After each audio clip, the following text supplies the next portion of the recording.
Breaking भाई तो मैंने टॉप स्पीड बैक पेन देता है भाई ये चीज़ बिल्कुल ख़राब हो जाती है। ऐसे ऐसे लेटाया है, 3 बैठ के हमने चलाया है। कुआं नहीं चाहिए था स्टोरेज के नाम पे, बहुत ज़्यादा बोरिंग लगता है। मैंने एक गलत चॉइस की है। So hello everyone, welcome back to our YouTube channel. And आज है मेरे साथ मेरी एक्टिवा 110 स्टैंडर्ड वेरिएंट। ठीक है, ये हेलोजन लाइट वाला वेरिएंट है, जैसे कि आप देख सकते हो। ठीक है, सारा कुछ इसमें हेलोजन है, headlight to tail light to indicator, everything is halogen. ठीक है, और इस गाड़ी को मेरे साथ लगभग हो चुके हैं 45 से 50 दिन हो चुके हैं। और इसको मैंने लगभग चला लिया है 586 किलोमीटर्स जो मैंने क्लॉक किए हैं। और ये जो मैंने क्लॉक किए हैं ना, सारा का सारा ये आपका हाईवे और लोकल में किया है। ज़्यादातर मैंने लोकल में इसको चलाया है, क्योंकि लोकल में ही चलाने के लिए इसको मैंने ली थी। ठीक है, और आज के इस वीडियो में हम लोग बात करेंगे इसके ट्रूली राइड इम्प्रेशंस के बारे में, कि ये जो स्कूटर है एक्चुअल में कैसा महसूस होता है, किस तरह की इसकी ब्रेकिंग है, और इसका जो इंजन है सफिशिएंट है या नहीं, और जो भी ये यूटिलिटीज़ के साथ आता है तो वो वाकई में एक नॉर्मल कंज्यूमर्स के लिए यूज़फुल है या नहीं। और इस गाड़ी की अभी मैंने पहली सर्विस नहीं कराई है, एज़ इट इज़ अभी ऐसे ही रखी है, क्योंकि मुझे इसका करना है माइलेज टेस्ट। सर्विस के पहले और एक सर्विस के बाद वाला करेंगे, तो उसके लिए स्टे ट्यून्ड रहिएगा, क्योंकि आपको माइलेज टेस्ट बहुत ही तगड़ा वाला देखने को मिलेगा। और आप स्कूटर देख लो, पूरा का पूरा स्टॉक है, मैंने कुछ भी इस स्कूटर में एक्स्ट्रा नहीं करा के रखा है। तो सीधे स्कूटर में सैडल करते हैं और रोड की तरफ चलते हैं और बात करते हैं। ठीक है, तो इसमें सैडल करना भाई बहुत ही ज़्यादा ईजी है। और ये पहले एक फ्यूल इंजेक्शन का इसमें साउंड आता है जो मोटर का होता है, और इसके बाद इसमें जो ये बटन्स हैं, आपका सेल्फ है और इंजन किल स्विच है। सिंपली स्टार्ट कर लेता हूँ और आपको एग्जॉस्ट नोट सुनाता हूँ। तो साइलेंट स्टार्ट सिस्टम के साथ आता है, बहुत ईजिली स्टार्ट हो जाता है। और भाई साउंड तो आप सभी को पता है यार, क्या सिम्फनी देता है होंडा के स्कूटर्स। ठीक है, और लेग स्पेस भी आप देख लो यार, लेग स्पेस बढ़िया है। और इतना लेग स्पेस है कि आप इसमें प्रॉपर जो घर वाला सिलेंडर होता है कमर्शियल छोड़ के, उसको आप इसमें सेट कर सकते हो और आराम से ला सकते हो। मैंने इसी काम के लिए इसको लिया है। ठीक है, सच बताऊं तो बहुत ही ज़्यादा मदद हो जाती है। और बाकी स्पेस वगैरह ठीक है, अंडर थाई सपोर्ट भी, जैसे सीट वगैरह ये भी ठीक है, ज़्यादा कुछ इशू नहीं है। और सीधे चलते हैं रोड की तरफ भाई। ओके,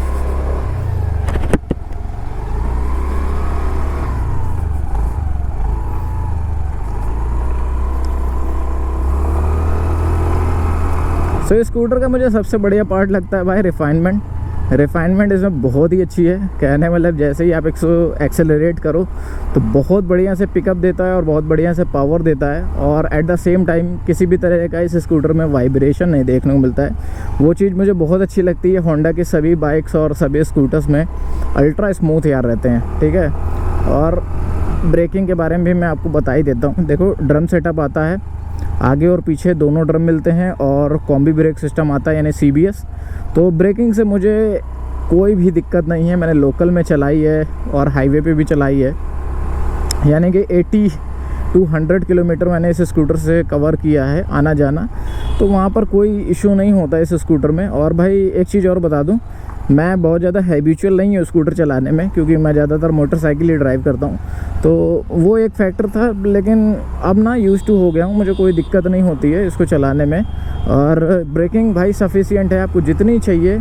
और कॉम्बी ब्रेक ऐसा भी नहीं है कि बहुत ज़्यादा एनाइंग नहीं है, बढ़िया काम करता है। और बात करें इसके इंजन परफॉर्मेंस के बारे में, तो इंजन बहुत ज़्यादा शोर नहीं करता है भाई। 110 सीसी का इंजन है, और इसमें आपको 5.7 किलोवाट की पावर मिलती है और 8.9 न्यूटन मीटर का टॉर्क मिलता है। ऑटोमेटिक है भाई, तो V-मैटिक करके इसका गियर बॉक्स है, जिसको आप ऑटोमेटिक कह सकते हो। बहुत ही बढ़िया चलता है यार, ये देखो आप। मतलब इसको मैंने टॉप स्पीड अभी तक 85 चलाई है। हालांकि रिकमेंडेड नहीं होता कि सर्विस के पहले आप पुश करो, लेकिन एक दिन मेरे साथ ऐसी इमरजेंसी थी कि मुझे इसको पुश करना पड़ा। और सही बताऊं तो मैंने इस स्कूटर को बहुत ज़्यादा लीन किया रोड पे, जहाँ पे भी कॉर्नर थे, सारी चीज़ें थी, मैंने बहुत ज़्यादा लीन किया है। और इसमें जो टायर सेटअप आते हैं ना भाई, 12 इंचेस का आपको फ्रंट में मिलता है और 10 इंचेस का रेयर में। और सामने वाला आपको 90 सेक्शन का है और रेयर वाला आपका 100 सेक्शन का है। तो ऐसा कोई दिक्कत नहीं होती है भाई। और 162 mm ग्राउंड क्लियरेंस है, तो ये नीचे से भी नहीं लड़ती है। ठीक है, और बाकी पिलियन के लिए भी बहुत ज़्यादा स्पेस है, कोई दिक्कत नहीं है। और लेडीज़ फुटरेस्ट भी लगा हुआ है, और जो साइड वाले आपके फुट पेक्स हैं वो भी लगे हुए हैं जो पिलियन के लिए हैं। तो भी बहुत अच्छे से लगे हुए हैं, कोई दिक्कत नहीं होती उसमें बैठने में और चलने में। बट हाँ, मैंने ये चीज़ महसूस की है कि जो इसका राइडिंग स्टैंस है, हो सकता है मैं मोटरसाइकिल चलाता हूँ इस वजह से, क्योंकि मुझे ना इसको चलाने में बड़ा बोरियत महसूस होती है। और ऊपर से जब लंबा जाना होता है ना, तब फिर ये मुझे बैक पेन देता है भाई, लिटरली। अब मुझे नहीं पता कि किन लोगों को होता है या नहीं होता, बट मुझे होता है यार। इस स्कूटर में मुझे बैक पेन होता है और मुझे लगता है मैं कोई भी स्कूटर चलाऊँगा उसमें भी मुझे होगा, क्योंकि स्टैंस थोड़ा ऐसा ही होते हैं स्कूटर्स के। और थोड़े जो सीट होते हैं वो बहुत ज़्यादा चौड़ी होती हैं, और मुझे ऐसा मतलब चौड़ी सीटों का बहुत ज़्यादा मतलब कि हैबिचुअल नहीं हूँ, इस वजह से भी हो सकता है दिक्कत हो। और पैर बिल्कुल रिलैक्स रहते हैं, पैर चलने को मांगते हैं, क्योंकि बाइक्स वाले हम लोग, तो वो चीज़ है। बाकी देखो, जितना मैंने अभी इसको चलाया है लोकल में चलने में बहुत ही बढ़िया है। आप इसलिए इसको मनोवर कर सकते हो, और जहाँ पर भी आपको पावर चाहिए, आपको ओवरटेक करना है किसी को या कुछ भी, तो उसके लिए सफिशिएंट पावर है, कोई भी दिक्कत नहीं है। और सिंगल हॉर्न आता है इसमें, देखो सुना देता हूँ। तो इसमें डुअल हॉर्न मैं करवाऊँगा भाई बहुत ही जल्द। और ये वाला जो सेक्शन है ना, ये बहुत जल्दी गंदा होता है, ठीक है।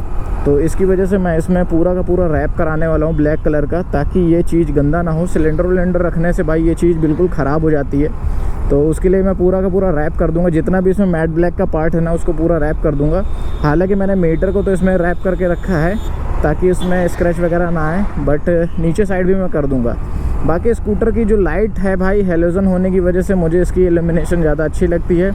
किन्हीं लोगों को एलईडी पसंद होगी, बट मुझे नाइट में इसका इल्यूमिनेशन काफ़ी अच्छा लगता है। और पहले इसकी जो हेडलाइट है वो काफ़ी ऊपर सेट थी जब इसको मैं लेके आया था, फिर मैंने इसको सेट करवाया नीचे की तरफ, तो अब जो है पूरी की पूरी लाइट जो है वो प्रॉपर है, और प्रॉपर जो विजिबिलिटी जितनी हमको मिलनी चाहिए वो मिलती है। हालांकि मैंने आफ्टर मार्केट लाइट्स मंगा रखी हैं, अब जब इसकी पहली सर्विस करा लूँगा तब मैं वो इसमें डालूँगा, अभी तो नहीं डालने वाला, ठीक है। वारंटी का इशू रहता है इस वजह से, और इसकी जब सर्विस हो जाएगी तब कोई दिक्कत नहीं होगी। अब बाकी स्कूटर चलाने में भाई अल्ट्रा स्मूथ है, और कॉर्नरिंग वगैरह करने में भी भाई बहुत अच्छा है। इसको मैंने ये समझ लो 70-75 की स्पीड में ऐसे लेटाया है, जैसे घाटियों की रोड होती हैं वैसे, तो उसमें भी ऐसा कभी फील नहीं हुआ मुझे कि जो स्कूटर है वो डिसबैलेंस हो रहा है या ऐसा कुछ। और इस स्कूटर में हम 3 बैठ के भी चलाए हैं, जैसे सारे दोस्त यार होते हैं कि हो ही जाता है यार कभी भी, कितना भी करो, लेकिन 3 बैठ के हमने चलाया है। और कभी कभी बैठना पड़ जाता है, तब भी इस स्कूटर में यार इतना सफिशिएंट पावर रहता है कि आपको बिल्कुल भी दिक्कत नहीं होगी, और बहुत ही आराम से चलता है यार, मतलब मज़ा आता है चलाने में कुल मिला के। और जब से मुझे इसका अंडर सीट स्टोरेज मिला है ना, तब से बहुत सारी चीज़ें बहुत आसान हो गई हैं। ख़ास तौर पे लोकल के काम करना बहुत आसान हो गया है। कोई भी सामान उस तरह का हो, आप डिग्गी में डाल लो, कोई दिक्कत नहीं है। और जैसे भी गैस वगैरह लेने जाना है तो उसकी जो कॉपी वगैरह होता है वो भी अंदर डाल दो, तो वो सारी चीज़ें भी यूटिलिटीज़ के अंदर ही ऐड होती है। हालांकि इतना ज़्यादा स्टोरेज नहीं है इसमें, बट जितना भी है वो मेरे यूज़ का है। मुझे बहुत ज़्यादा एकदम कुआं नहीं चाहिए था स्टोरेज के नाम पे, तो मेरे लिए तो ठीक है, बहुत ज़्यादा सामान मैं नहीं डालता हूँ, और जितना डालने का है उतना ही। और यहाँ से अब इंडिकेटर दे के भाई यू टर्न लेते हैं। यू टर्न लेना भी भाई स्कूटर में बहुत ज़्यादा ईजी है। कुल मिला के ये पूरा स्कूटर ही बहुत ज़्यादा ईजी है चलाने में भी और चलने में भी। ये देखो आप, पावर देखो आप भाई, power is really good, really good. और अभी तक भाई मैंने इसका माइलेज का फिगर तो नहीं निकाला कि कितना दे रहा होगा कितना नहीं। जब भी मुझे कम लगा है मैंने पेट्रोल डलाया है, अभी भी देखो कम ही में है, अब इसमें पेट्रोल डला लूँगा मैं। बट मैंने अभी चेक नहीं किया कि ये कितने का माइलेज दे रहा है हाल फिलहाल में, ठीक है। अभी बस मैं ऐसे ही चला रहा हूँ, और इसका मैं प्रॉपर माइलेज टेस्ट करूँगा तब आपको दिखाऊँगा कि एक्टिवा एक्चुअल में कितना माइलेज देता है। और मेरे हिसाब से ये 40-45 के आसपास का एवरेज दे रहा है हाल फिलहाल तो। और बाकी जब मैं रियल में 1 लीटर माइलेज टेस्ट करूँगा तब ज़्यादा समझ में आएगा कि कैसा क्या माइलेज परफॉर्मेंस वगैरह है। और भाई सीट के बारे में भी मैं कुछ कहना चाहूँगा। सीट इसकी थोड़ी सी और कुशन हो सकती थी, थोड़ी सी और पैडिंग बढ़ाई जा सकती थी। मतलब सीट में मुझे कुछ खास ऐसा मज़ा नहीं आ रहा है। बाकी ठीक है, चलने के लिए लोकल में क्या ही पता चलता है, लेकिन जब लंबे जाओ ना तब भाई बहुत ज़्यादा बोरिंग लगता है। मतलब इतना ज़्यादा बोरिंग लगता है इस स्कूटर को चलाने में कि पूछो मत। अब मतलब तेज़ भी चलाओगे ना तब भी मुझे ऐसा बोरिंग लगता है, बाकी और कोई दिक्कत नहीं है। एक्टिवा भाई एक्टिवा है, ठीक है। आपको रीज़न मैं बता ही चुका हूँ कि इंजन इसके बहुत अच्छे होते हैं। होंडा के जितने भी स्कूटर्स हैं उनके इंजन्स बहुत अच्छे होते हैं। और ये भी है कि जैसे लंबे भी चलाना होगा ना मुझे कभी, अगर कि जैसे कभी मुझे लॉन्ग ड्राइव करना है, अगर जैसे बहुत लोग करते हैं, तो वो भी अगर मुझे करना होगा ना तो वो मैं कर लूँगा यार। तो इसके लिए मुझे बहुत ज़्यादा टेक फ्रेंडली जो स्कूटर्स हैं वो नहीं चाहिए होगा, क्योंकि भाई जितने भी बहुत ज़्यादा टेक फ्रेंडली स्कूटर्स हैं ना वो मुझे चाहिए ही नहीं थे, वो मेरी लिस्ट में थे ही नहीं। मुझे लेना था एक बजट ओरिएंटेड स्कूटर जिसमें बिल्कुल भी नॉनसेंस वाले फीचर्स ना हो भाई। और जब भी मुझे इसको स्मार्ट बनाना होगा ना तो मैं सिंपली इसमें एक मोबाइल माउंट डालूंगा और ये स्मार्ट में कन्वर्ट हो जाएगा। जितने भी फीचर्स चाहिए दुनियादारी सब कुछ मैं एक फ़ोन के साथ बिल्कुल कर सकता हूँ, ठीक है। You got the idea. मुझे बहुत ज़्यादा डिजिटल मीटर्स वगैरह ये सारी चीज़ें एक मतलब कि लोकल में चलने वाले स्कूटर्स के लिए मुझे बहुत ज़्यादा लगता है, वो अननेसेसरी लगता है। और वो अननेसेसरी जो पैसा चार्ज करते हैं वो भी मुझे अननेसेसरी ही लगता है। अब भाई जिनको समझ में आता हो तो वो ले लेते हैं, बट मुझे ऐसा लगता है कि सफिशिएंट है भाई। कार वाले फीचर्स आपको स्कूटर में क्यों ही चाहिए, है कि नहीं। तो अपनी अपनी थॉट प्रोसेस है, किसी को कुछ अच्छा लगता है, किसी को कुछ अच्छा लगता है। बट जितना अभी तक मेरा एक्सपीरियंस रहा ना 45-50 दिन बाद होंडा एक्टिवा 110 स्टैंडर्ड के साथ, तो अभी तक मुझे ऐसा बिल्कुल भी नहीं लगा कि मैंने एक गलत चॉइस की है कि अगर मैं शायद वो वाला स्कूटर ले लेता या ये वाला स्कूटर ले लेता तो ज़्यादा बेहतर होता। इसमें किसी भी तरह की अनाइंग आवाज़ें नहीं है, ना कहीं से खटखट की आवाज़ आती है, ना खड़खड़ाती है। ख़राब रास्तों में भी चलाई है मैंने। आजकल वो पाइपलाइन वाला सिस्टम चल रहा है हर जगह, तो जो रोडें हैं वो खोद दी जा रही हैं, वो दोबारा उसको बना भी नहीं रहे हैं। तो वैसी वाली रोड में मुझे डेली निकलना चलना पड़ता है, तो उस केस में भी स्कूटर अच्छा परफॉर्म करता है, कहीं भी खटखटाता नहीं है, किसी भी तरह की वियर्ड नॉइज़ नहीं देता। कुल मिला के इस स्कूटर को चलाने में मुझे काफ़ी पीस ऑफ माइंड महसूस होता है। बहुत रिलैक्स रहती है यार ये, मतलब क्या ही कहूँ। अब इसका नामकरण करना है मुझे, और आप लोग नाम सजेस्ट करके कुछ बताओ कि भाई क्या रखा जाए इसका नाम, ठीक है। बाकी एक्टिवा बढ़िया है यार। अगर आप लेने का सोच रहे हो, कन्फ्यूज़न में हो, आपको ज़्यादा टेक से मतलब नहीं है, हालांकि अब इसमें भी एक डिजिटल मीटर वाला वेरिएंट आ गया है, तो उसकी तरफ भी आप जा सकते हो। अगर आपको डिजिटली बहुत ज़्यादा चीज़ें मतलब देखनी हो या एक्सपीरियंस करना हो कोई डिफरेंट टाइप का, तो वो भी आप कर सकते हो। बट मुझे नहीं लगता कि उनकी ज़रूरत है। बहुत ज़्यादा हाई एंड स्कूटर्स जो होते हैं उन्हीं में अगर करें तो ज़्यादा बेहतर है। बाकी और कुछ ऐसा रिक्वायरमेंट होती नहीं है भाई। वो कुछ ही दिन के गिमिक फीचर्स होते हैं जो आप यूज़ करोगे अपने साथ, मतलब वही 2-4 दिन, इसके बाद कौन ही यूज़ करता है। अब मुझे लगता है ब्लूटूथ वाले जो जितने भी वेरिएंट आ रहे हैं मार्केट में, वो चाहे मोटरसाइकिल हो चाहे स्कूटर हो, वो कौन ही यूज़ करता है भाई। मुझे कमेंट्स करके बताना जो कोई भी यूज़ करते हो। इतने स्लगिश टाइप के उनके ऐप की कनेक्टिविटी और वो सारी चीज़ें होती हैं ना कि भाई एक बार यूज़ कर भी लो लेकिन फिर दोबारा यूज़ करने का मन नहीं करता, ईमानदारी से बता रहा हूँ, ठीक है। और देखो गाड़ियों की ब्लूटूथ कनेक्टिविटी और वो सारी चीज़ों की बात अलग होती है, और एक मोटरसाइकिल की कंसोल की बात अलग होती है, इवन दो GPS तक नहीं होता है, ठीक है। तो वो सारी चीज़ें हैं भाई। बाकी एक्टिवा लेने का प्लान कर रहे हो आप लोग तो डेफिनेटली गो फॉर इट। आपको मतलब ऐसा जितना टेंशन लेने की ज़रूरत नहीं है होंडा एक्टिवा के साथ। मेरे पास ऑप्शन था सुजुकी एक्सेस का 125 का, बट मैंने वो नहीं लिया, क्योंकि इसलिए नहीं लिया क्योंकि वो भारी भी हो जाती।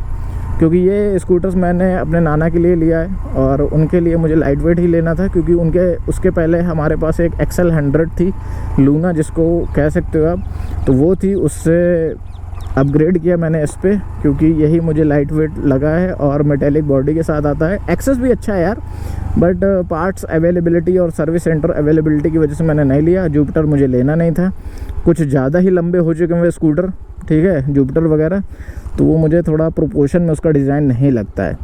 बाकी यही थे भाई मेरे एक्सपीरियंस होंडा एक्टिवा 110 के साथ। जो भी मैंने 50 दिन का जो एक्सपीरियंस है वो मैंने आप लोगों से शेयर किया है, ठीक है। ट्रैफिक वगैरह में तो भाई ये मक्खन चलती है, कुछ कहना ही नहीं है। और ऐसे करके सीधे ऑफ़ कर दो, और सीट में आपको खोल के दिखाता हूँ, देख लो भाई, इतना कुछ स्पेस है। थोड़ा मोड़ा सामान इसमें आ जाता है, बहुत ज़्यादा सामान नहीं आता है, ठीक है।